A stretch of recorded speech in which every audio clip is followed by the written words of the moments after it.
Aldrin, good afternoon to you. An important speech from the President today. What are people there saying? Well, indeed, an important speech that has been delivered by the President of the ANC on behalf of the ANC. NEC, which is the January 8th statement. Some people think it's the President's speech, but it's actually the NEC's statement. As they call it, it is Umkombandlela. But later on, though, we will be focusing on one of the priorities that is emphasized on, and this is the water crisis that the country is currently facing.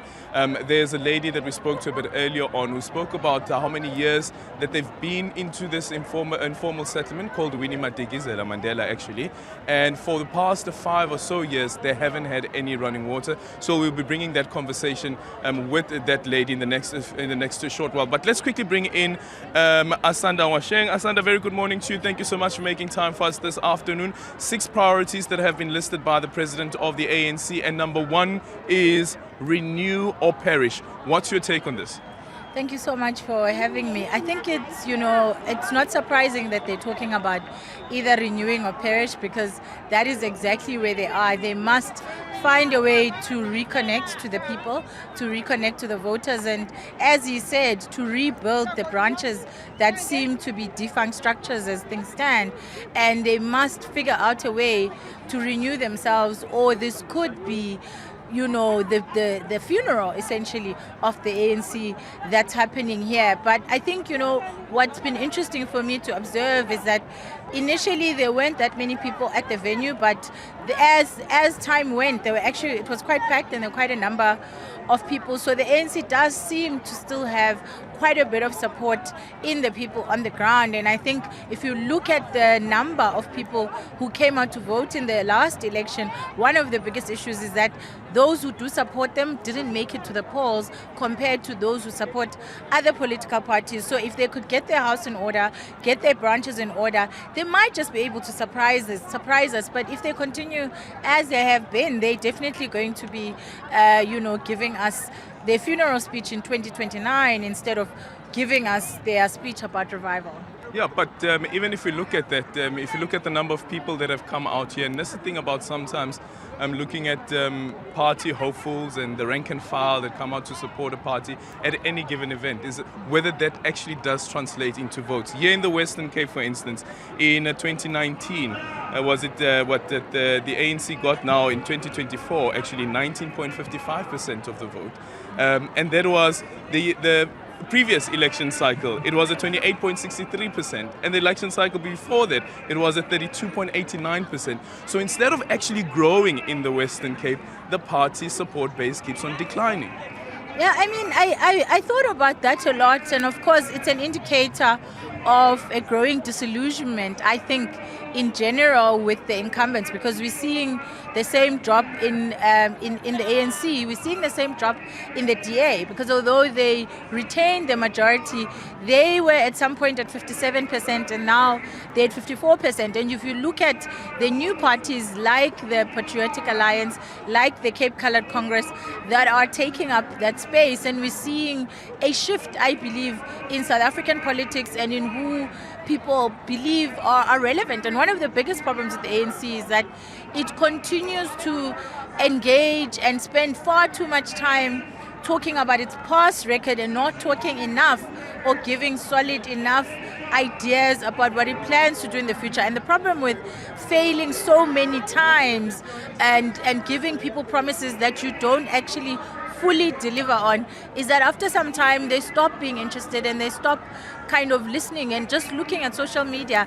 When Cyril Ramaphosa was making his speech, a lot of people saying he's just lying, a lot of people saying they're tired of broken promises. And so I think there's a sense in which they need to put down only the most practical of their ideas instead of coming with kind of a grocery list of promises that they want to fulfill, knowing that they're not going to fulfill. Because I think one of the biggest challenges for South Africa and the South African political system is that no matter how badly the ANC performs, there seems to still be a lot of sentiment and bias towards the ANC. And so the issue is not so much that people are wholesale against them, but the issue is so much that people don't seem to be finding as many alternatives as one would think based on the numbers and the performance that they keep delivering.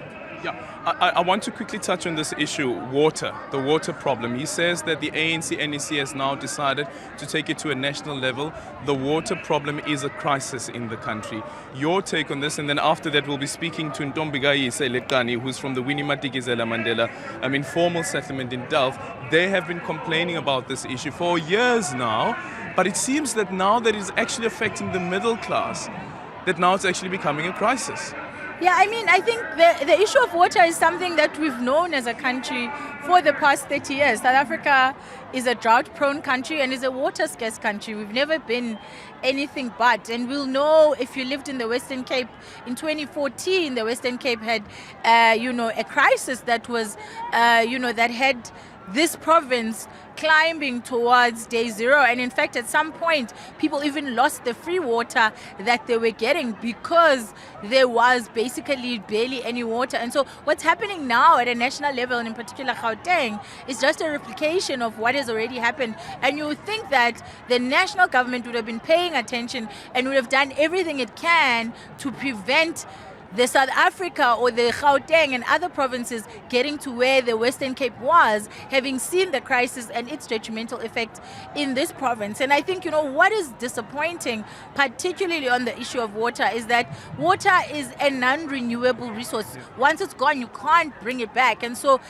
the lack of regard for solving this problem and for solving it timelessly, and the ignorance of this problem is what has led us to this crisis. And unfortunately, water is one thing we do not have the luxury of ignoring, because without water, you will simply die. And the way that it has been handled, and if you consider all those allegations against various ANC leaders of giving money that was supposed to go to water projects to music recording companies, giving money to ANC cronies, and now here we sit with communities in South Africa no longer just saying we are nearing a crisis, but being in actual crisis. And I think, if you think about the fact that this also speaks to a much bigger problem of a lack of investment in infrastructure development, because you cannot deliver water without building dams. You cannot deliver water without fixing pipes and fixing those systems that reticulate the water, that recycle the water. And instead, what we're seeing is that even in this Western Cape here, that is governed by the DA, we have a declining water quality even in our beaches, because the powers that we have decided that South Africans deserve to be swimming in pool in our oceans, rather than preserving the little water sources that we do have and ensuring that they are environmentally up to par. And so it's a crisis not just at the level of not having water coming out of the tap, but also it's an environmental crisis, because if you look at even our rivers, they're not cleaned, and there hasn't been enough emphasis put on preserving this resource, much like a lot of the other resources that have been ignored and are now, all of them are chickens really coming home to roost, because they are not new problems. Okay, thank you so much, Asanda, for that. I just quickly want to bring in this community that I was telling you about earlier on, Stephen, that is from the Madikizela Mandela informal settlement in Delft. And Ntombikayise Leqani is joining us this afternoon. And Ntombikayise, umongameli ukhulumile laphana athi indaba yamanzi ile nto le abasebazobhekana nayo. They're pushing it up to a national level for intervention. But please tell us about some of the problems that you guys have been facing in Delft, specifically in Winnie Madikizela. Sinabantwana abangakwazi uhamba, i-disabilities esinazo. Indlela asinazo kwaphayana, sinabantwana abangafundiyo, abangakwazi ukwenza nto, because asinamabala, asinazi equipment ezinoncedisana nathi basijonga nabantwana abangafundiyo. Kugcwele i-crime eninzi phaa ukuthi siyarojwa ngabantwana bethu kwaphayana ngoba abananto kwenza. Senjo asinazo toilet ke, asinamanzi njengoba seyitshilo ke uRamaphosa, asinayo kwanto. Masithi asinayo kwanto thina siyastruglisha, abantwana bethu bayasimosha, bayasiqhekezela, abananto nokwenza.